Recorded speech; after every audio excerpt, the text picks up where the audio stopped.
Em Rusciano and Michael Lucas. I've become the vagina lady. This is Emsolation. I have to say that I have several theories about why this is in some ways the ultimate M. Rusciano piece of entertainment. But continue. That's another thing I have in common with Trump. I do love an all-caps text message. That's your dream job. Sit at home with a microphone. Judging hot people. You're in Emsolation. Hello, how are you? Welcome to Emsolation. I'm sitting outside at my mum and dad's. They just live up the road from me, like good walks. We all live very close by. So if you hear the incidental outdoor noise, it might be a mower, might be a whippersnipper, might be a bird. Just go with it. It's a sunny day in Melbourne today, so I'm enjoying it. I wanted to talk to you all, and I wondered if you've all felt this, especially I think if you've been in Melbourne.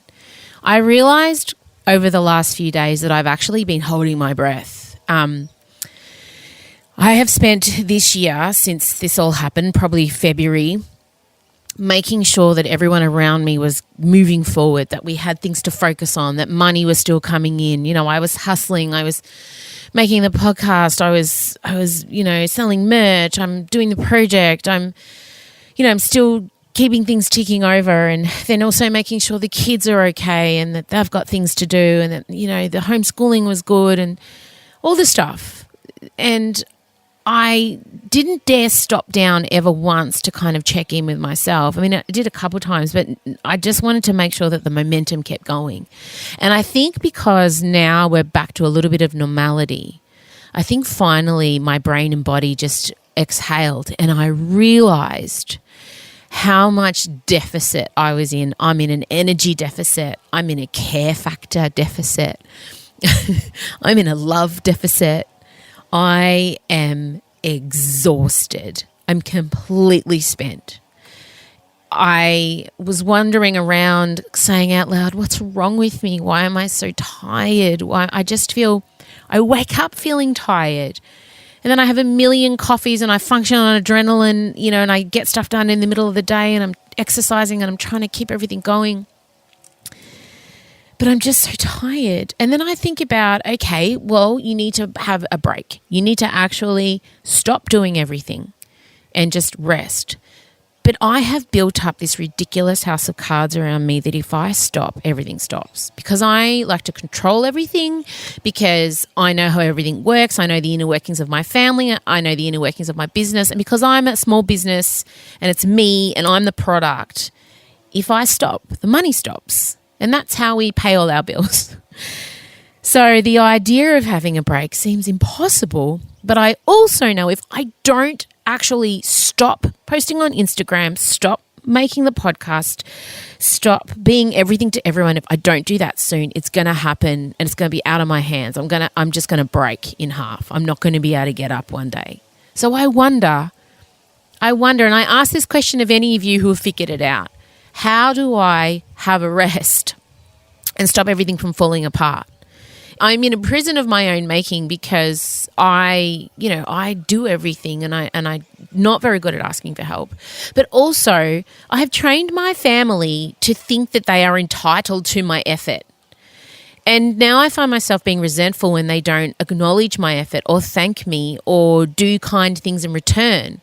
And if I pull anyone in my family up and say, hey, you didn't thank me for doing that, they respond with, well, I didn't ask you to do it. And it's true, they didn't. But I also know that if I don't do that thing all the time that makes their life better, then they kind of feel resentful towards me. So I'm in this horrible cycle. Do you ever feel like that? Do you ever feel like your family and your partner just think that they're entitled to your effort and love and hard-earned work?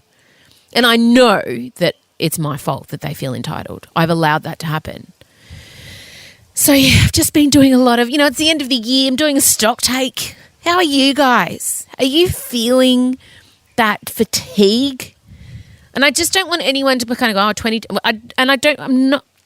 Wow. Do you see how I can't even speak?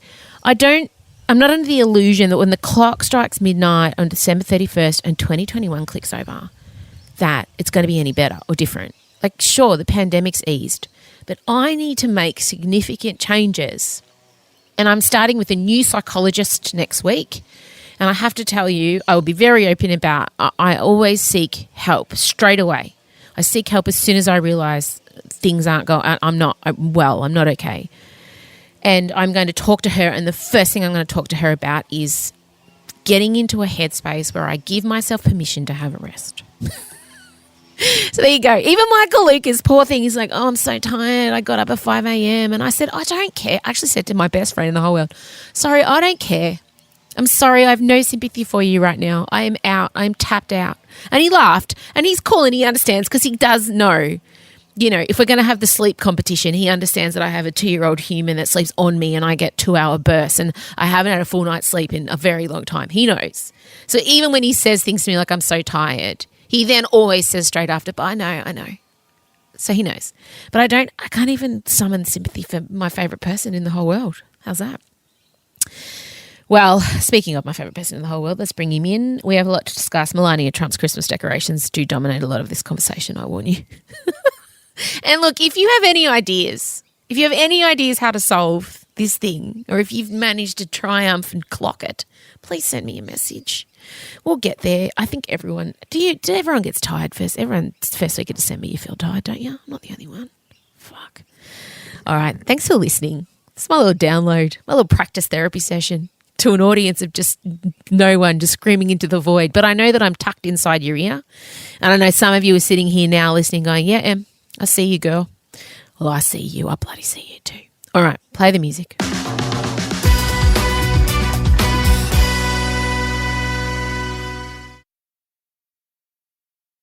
Em Rusciano and Michael Lucas.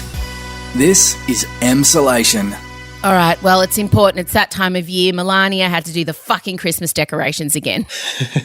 Her last chance to offer a scream from her inner psyche. Well, and she didn't really take it. No, she's let us down. But look, you know, obviously, since he took office, Trump, Melania's duty as FLOTUS was to do this. So, you know, every FLOTUS in the history has apparently taken great pride in spending months planning their theme. Fuck, I would kill that.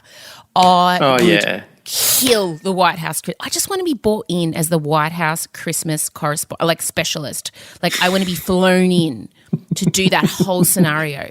Imagine the budget. FLOTUS has opted to put on a performance on the South Balcony. FLOTUS has employed the entire Cirque du Soleil. There will be acrobats performing as elves 24 hours a day, 7 days a week for the entire month of December. The entire Secret Service has had to learn a Tony Bartuccio dance routine. The Secret Service will be wearing red tuxes for the entire month of December also. And no one is to question FLOTUS's angel wings when they open mechanically at every function. Can't wait. Anyway, obviously, so what happens is it's a whole big thing. So the first week of December, the massive tree gets delivered. Have you seen the fucking size of the official White House tree? The one?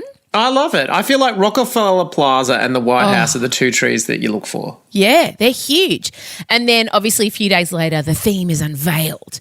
But we did find out a few months ago from her former friend and unpaid advisor, Stephanie Winston Wolhoff, who recorded Melania saying that, you know, I just don't give a fuck about it. Let's remind ourselves of how much Melania gives zero fucks about Christmas. You know, who gives a about Christmas stuff and decoration, but I need to do it, right? Which you found intensely relatable, even though you yourself love Christmas decorations, but still the disillusionment in her voice connected with you. It really did. For one moment I thought, yeah, Melania, I see you. I get it. She's like, I'm just doing my best. No fucker recognises that. Then I have to give a fuck about Christmas. I'm exhausted. I get it. But, yeah, I'm kind of disappointed about this year. So she's had some interesting times. Let's not forget the 2018 blood trees, the giant, terrifying, soulless red cones that kind of looked like the hellscape of misery and death. Do you remember those? Oh, they're seared into my retinas for all time. It was just such a fascinating look. Because she says so little, and so everyone reads so much into Melania, like the littlest hand gesture. We read all these things about the marriage. So when she actually got unleashed her decorations, tell you what, it was a psychoanalyst delight. Those red cones, like The Handmaid's Tale. They look like She had handmails. turned festive into horrific. It was amazing. And then last year, of course, who could forget the all-white Christmas? I mean, obviously everyone's a bit sort of almost deflated that she went for such a conventional look. But see, I read into this as well. She's thrilled because now she's only got a few more months before she can ditch Donnie. Like, that's why she's feeling so festive about it. No, if he had won again, we would have got more horror, I think. Well, see, this year, she's done, the theme is America the Beautiful, inspired by America's shared appreciation for our traditions, values and history. And it's really normal looking. It's got trees covered in baubles dedicated to kids around the US. But what I wanted was like a massive fuck you, like one crazy final cacophony of just fucking decorations. I wanted like Melania was here 2020 scrawled in red lipstick. I wanted her to appear on a Harley in all leather and ride down the halls just with middle fingers up. You know, that's what I would have advised. Totally. But I think she's holding her fire because obviously Melania, I mean, we have not heard the last from her. And Trump is not going to be around forever. And we're talking about like all the tell-all books and everything like that. I feel like it's all a slow build-up until we eventually and triumphantly get Melania's take on this whole situation. And I think she might wait till he dies, maybe, or maybe not. She's Eastern European bloc. Slovenian. That's Eastern European bloc, isn't it? Yeah. So you don't wait for your target to die to inflict pain. You make sure they can see it. In the medium he holds dear, she will outrate him.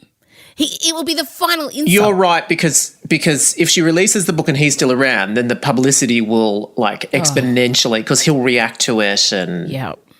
I can't wait. It's going to be that can't come soon enough.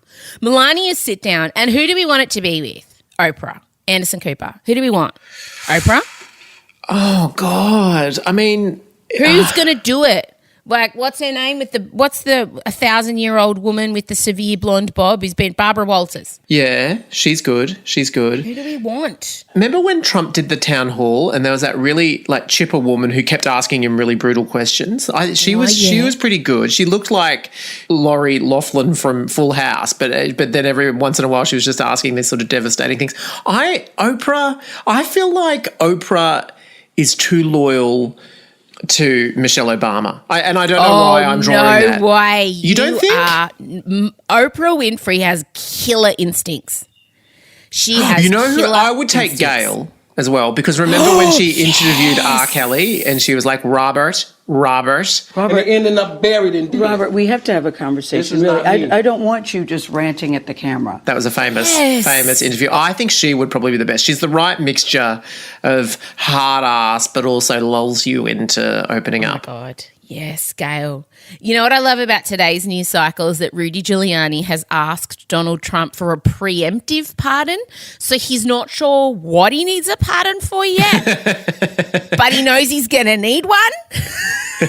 Or he's on the brink of committing a crime and he's just thinking, I didn't even know Guys, I'm going to need a preemptive pardon for my behaviour in 2021. Are we all good with that? Yep, terrific. Okay, great. Let's move forward. I really enjoyed that. All right, well, we'll put pictures up of Melania's disappointing display of normality. Except for her Be Best balls. And there was a touch of horror to them because they look like sort of oversized golf balls with white spikes coming out of them. They look like baseballs. Is that what you're looking for, Mr. Sporty Sporterson? But they had the little spikes, didn't they? They had weird little that things. was like they looked like a white version of the coronavirus cells. The Be Best baubles, that she stuck to that, even though people would have said to her, are you sure you don't want to pop a the in there? Like, or your. No, Be Best. Be Best. And she stuck with that. And the ridiculousness of the husband who absolutely lives by the creed of be the absolute worst. And remember the booklet that came with the Be Best was a direct rip-off of Michelle Obama? Like there were plagiarism like up the wazoo. There were whole paragraphs cut out of Michelle Obama's booklets. Oh, but whichever intern, whichever FLOTUS assistant went, yeah, Be Best is great. I mean, that person, well done, because it's gone through to the baubles. Oh, it has. And the way it's obviously in red ink on the baubles and it does look like etched in blood. That's what it looks like. Anyway, enjoy. Be Best. Now, you did send through something last night that just entertained me so much. Tara Reid. Oh, Tara. Tara Reid, obviously from Sharknado.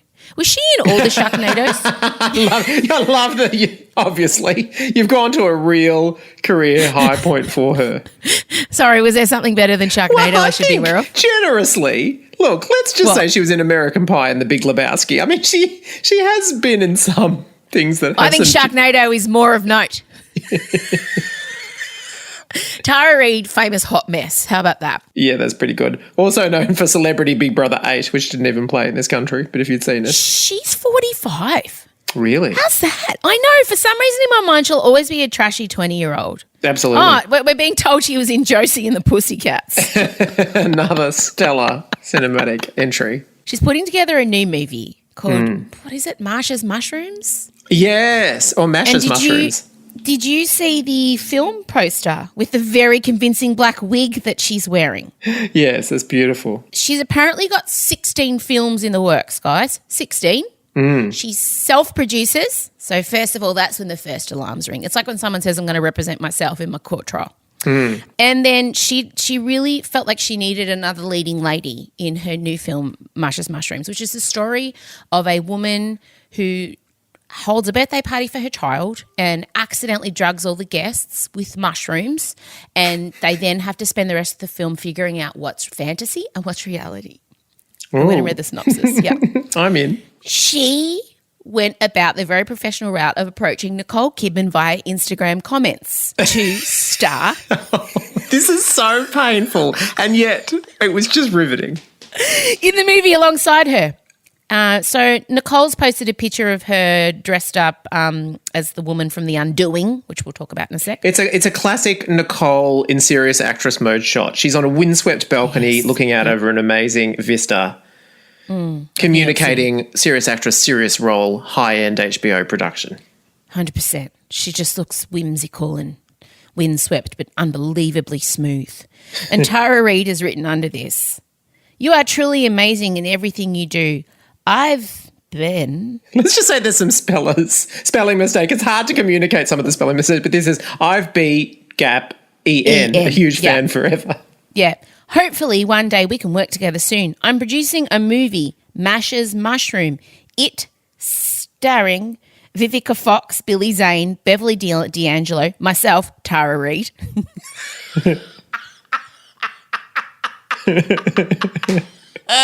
In case Nicole had forgotten who the comment was being written by.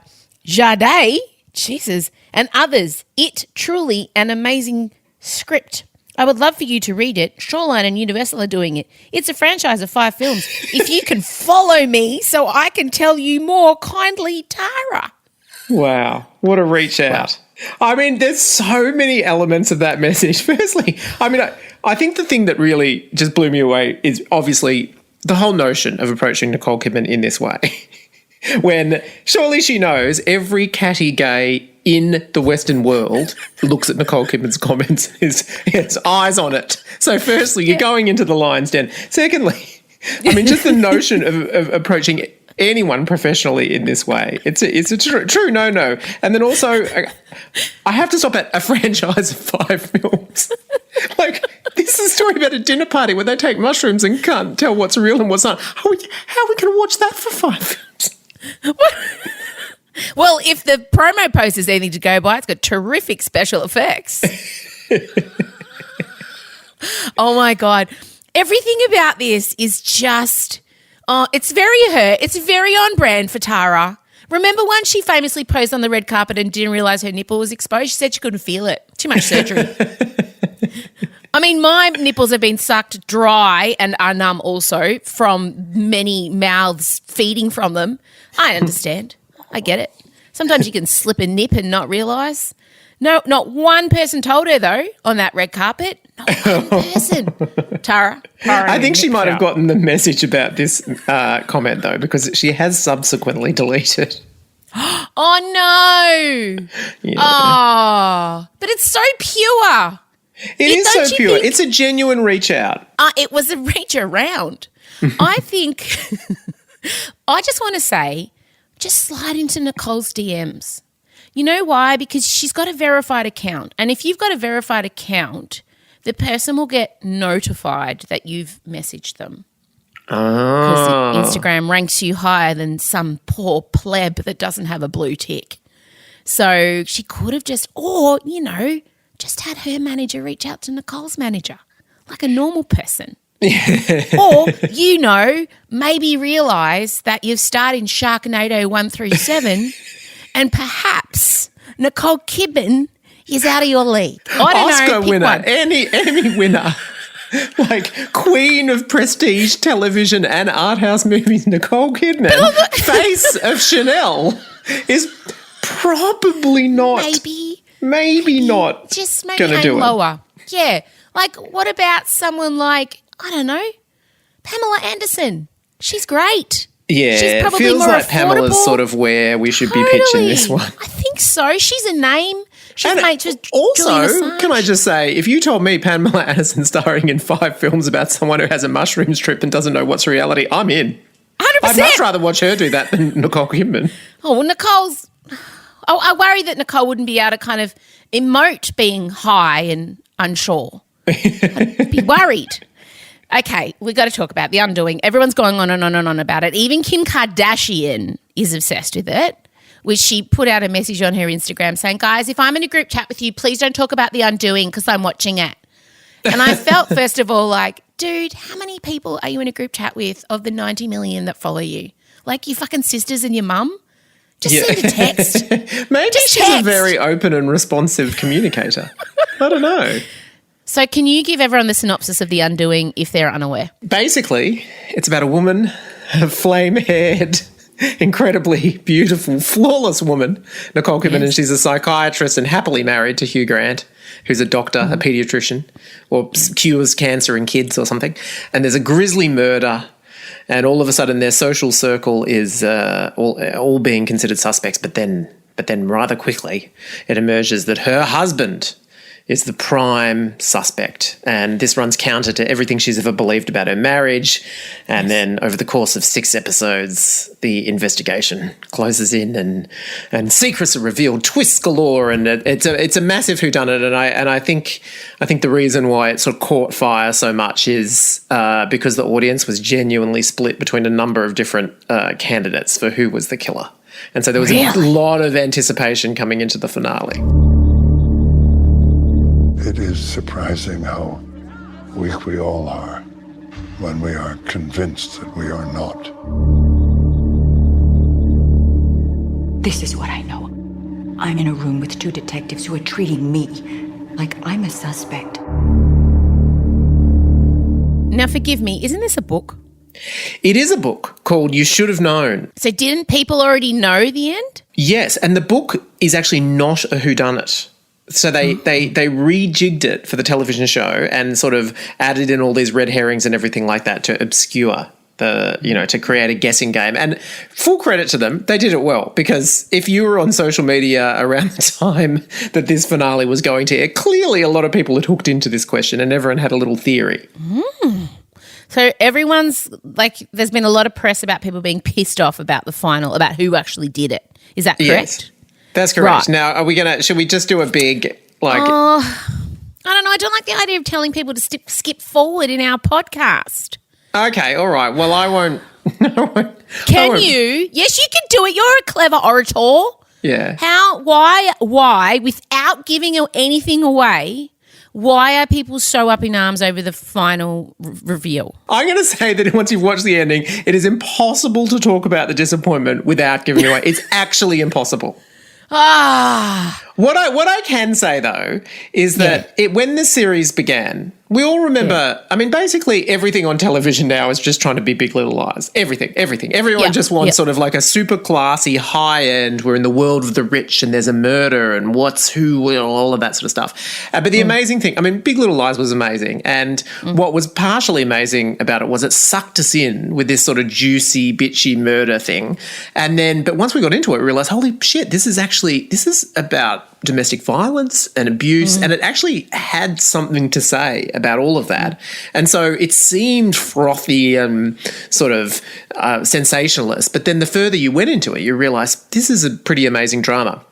not the same here. Not the same. Like, at the start, you're like, is this going to be about how an incredibly privileged rich white woman sees just the reality she wants to see and everything like that? And then the further you go on, you realise, nah, they just want a fun slam bang whodunit, and it's all about the coats that Nicole Kidman's wearing and the hair she has and the face she has, and it's just rich people swanning around. I think why the Kardashians like it so much is because it just shows, impossibly wealthy, impossibly good-looking women with not much personality, they can be the lead characters in these HBO shows as well. And the only thing I will say about the finale, and this is a very minor spoiler, but I think it's part of the reason why people started to sort of take the mickey out of this show, was it's set in the world of the ultra rich. And let's just say there was a bit of a real reveal in the finale that the family in the centre of it has a helicopter that they can just access anytime they want. And so for a bit of a high stakes chase finale, well, quick, let's get to the helicopter. Oh, God. I would say it looked like it could be a compelling, cutting look at the world of the rich. And in the end, it was pretty much glamour trash, but it was also quite enjoyable, and also kind of enjoyable. You know, you're seeing Hugh Grant and Nicole Kidman that are kind of beloved stars, and, you know, it was pretty good roles for them both. I think it was just what people wanted. They wanted a trashy big whodunit in this time. It was very escapist. But also, I mean, it's a hilarious premise, especially I can't help but think of you being the Nicole Kidman character, because a lot of the story hinges on to what extent does she believe her husband, believe his innocence, and to what extent will she defend him, and if she is put on the stand, will she help the cause or not? And imagining if Scott was accused of a murder and you were put on the stand and cross-examined. I mean, he would be going down. Is it possible that your husband has a secret life that you don't know about? Well, yes, he does ride several times a week for hours at a time. I assume he's on a bike, but he could have another family. I don't know. Has your husband ever at any time showed any traits of emotional disconnection from you? Well, yes, look, we've been together 20 years, and sometimes we just talk to each other like on a functional purpose. We have our ups and downs. I mean, yes. Can you account for your husband's whereabouts on Saturday, Tuesday? No. I don't even know where he is now. I'm sorry. Yeah, I think the defence would not be calling you. No, absolutely. I did watch one episode, and I don't like to make a habit of speaking about people's appearances publicly anyway, because it's too much focus on especially women. But I will say she looks so much younger than her chronological age. Yeah. The fact that with Nicole Kidman we're now using the phrase chronological age. Yeah. I respect a woman's right to do whatever they want to their face. God knows I tinker with mine. But I think if it's getting in the way of you doing your craft, I don't know. I just wonder at what point, I don't know, like, is it okay to ever comment on a woman's face when, I mean, I would automatically, instinctively say no, absolutely not. But then when she's in a scene and she's supposed to be extremely distressed because her husband's missing and she doesn't know where he is and he's being accused of murder, she's being pulled into the police station, if she can't get that across as an actress with her facial expressions, I don't know, isn't it at some point somewhere a director has to say, Nikki, we need you to frown, babe. We need a frown. Can we do anything about that? So I don't know, like part of me is like, yes, bitch, great, you're looking smooth, you're doing your best, you're just trying to keep – it's hard being an actress in your friggin' 50s in Hollywood. Of course I understand. I'm sad that the pressure's on her. I feel the same about our Lord and Saviour Madonna's face. Part of me is like, do whatever you want, babe. You're Madonna. Yeah, like we support Dolly. But then, yes, Dolly is primarily singing in cheesy Christmas specials and playing stadiums and things like that, arenas. So it's not necessary for us to see the smallest little twitch of a frown. And with what Nicole does, she's a great actress. She's a great dramatic actress.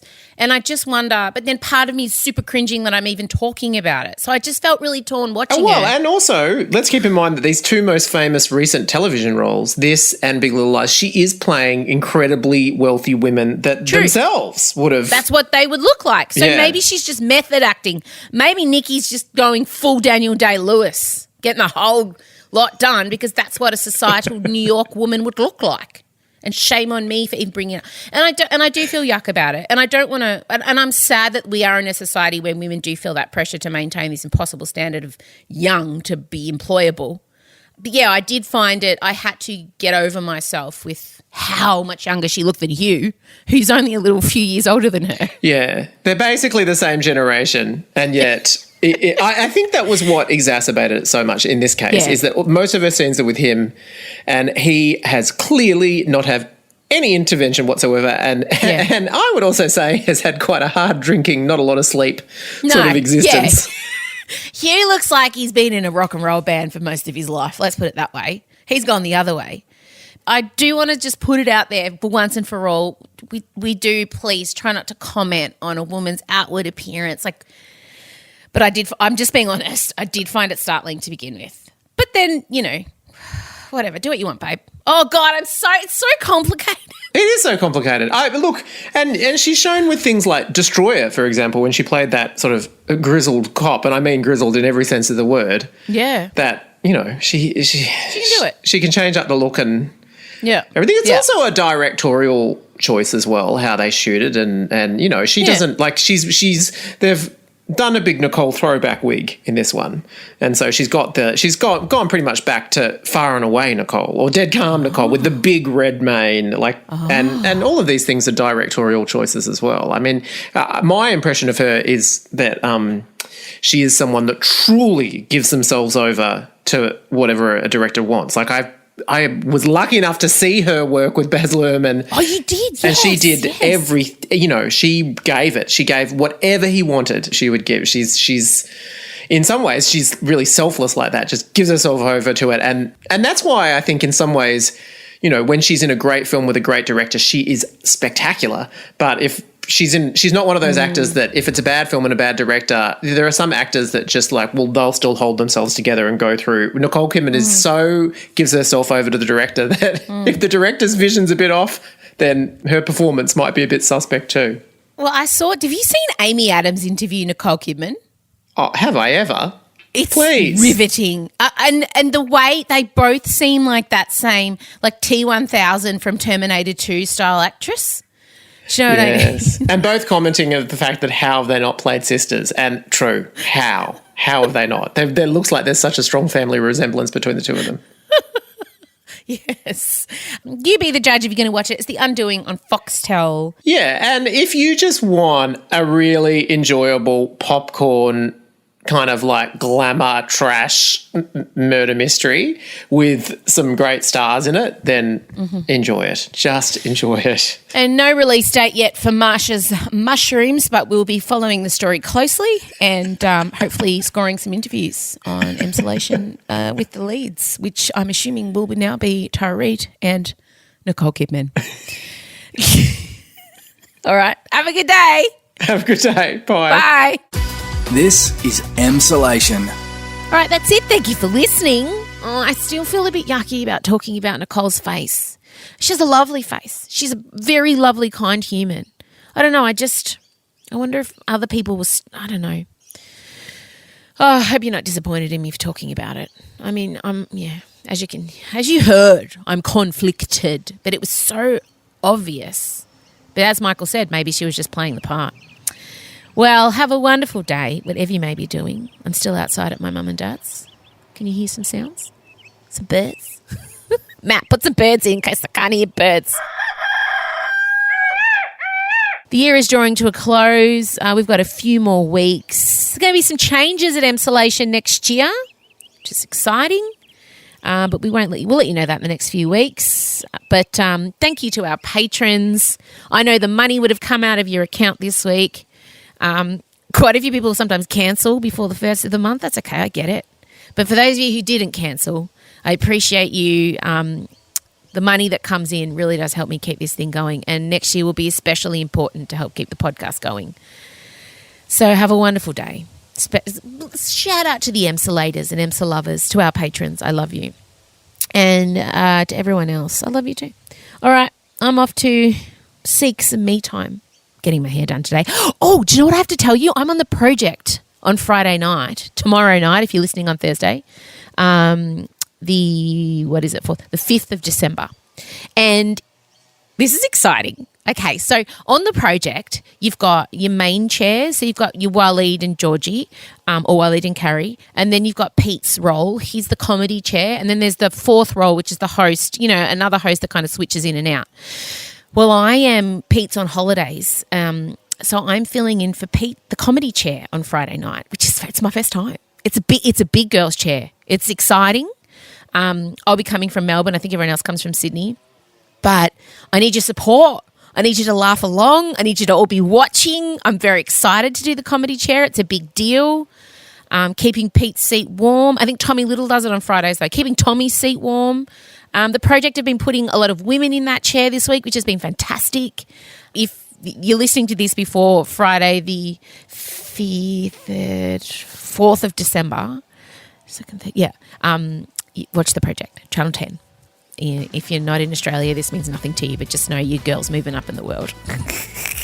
All right, this is way longer than I anticipated, but I do want to remind you all because I needed you all to watch. I need you to leave positive comments on all the project stuff. Oh, she's great. That's great. The usual. All right, have a great day. Bye.